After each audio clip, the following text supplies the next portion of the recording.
7 राज्यों में हुए उपचुनाव के नतीजे बेहद शानदार हैं।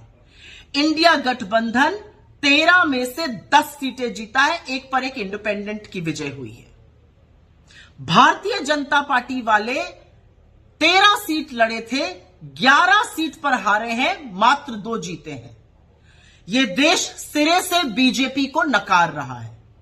यह देश नरेंद्र मोदी को 1 महीने के अंदर ही एक और बड़ा संदेश दे रहा है और फिर से कह रहा है कि हमें नफरत की, हिंसा की, वैमनस्य की, उल जलूल की बातों की राजनीति नहीं चाहिए। हमें अमन चाहिए, हमें शांति चाहिए, हमें चैन चाहिए, हमें मोहब्बत चाहिए, हमें प्रगति चाहिए। यह देश कह रहा है कि नीट पर चर्चा चाहिए। यह देश कह रहा है कि मणिपुर के घाव पर मरहम चाहिए। यह देश कह रहा है बेरोजगारी और महंगाई से निजात चाहिए। एक संदेश प्रभु ने भी दिया है। पहले अयोध्या हारी बीजेपी और अब बद्रीनाथ धाम हार गई। यही नहीं, बीजेपी अयोध्या, ये सब राम जी से संबंधित जगह हैं। अयोध्या, सीतापुर, बस्ती, प्रयागराज, चित्रकूट, कोप्पल, नासिक, रामटेक, रामेश्वरम सब हारते हुए अब बद्रीनाथ भी हार गई। उत्तराखंड में हम 2 सीट जीते, मंगलौर और बद्रीनाथ धाम की।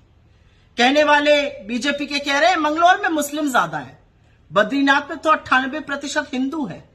क्या कहिएगा, वहां क्यों हार गए? और मंगलौर में जो प्रशासन के साथ मिलकर गंद करी थी चुनाव के दौरान, जो रक्त रंजन किया था, जो मुस्लिम मतदाताओं को जबरन वोट ना देने दिया था, उसका परिणाम सामने है। बीजेपी सिरे से हार गई है। हिमाचल प्रदेश में भी लोगों की हिमाचलियत को ललकार दिया था, जनादेश का असम्मान किया था, सरकार को गिराने का कुत्सित प्रयास किया था। जिन 3 सीटों पर निर्दलियों का इस्तीफा दिलाकर चुनाव कराया गया, उनमें से 2 कांग्रेस ने जीत ली। तो हिमाचल ने भी खड़े होकर कहा कि हमारे जनादेश, हमारे मताधिकार के साथ असम्मान मत कीजिए, हमारी हिमाचलियत को मत ललकारिए। यह देश जाग चुका है। इस देश का हिंदू, इस देश का मुसलमान, इस देश के युवा, महिला, किसान, मजदूर सब जाग चुके हैं और वो एक स्वर में कह रहे हैं कि देश में राजनीति हमारे मुद्दों पर, हमारी चीजों पर होनी चाहिए। और वो एक स्वर में नरेंद्र मोदी की नापाक राजनीति को नकार रहे हैं।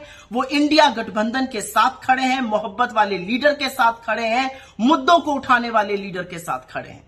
वो राहुल गांधी के साथ खड़े हैं, वो हमारे घटक दलों के साथ खड़े हैं। वो खड़े होकर निष्पक्ष तौर से ये कह रहे हैं कि ये देश मोहब्बत से, शांति से और न्याय से चलेगा, अन्यथा हम सबक जरूर सिखाएंगे।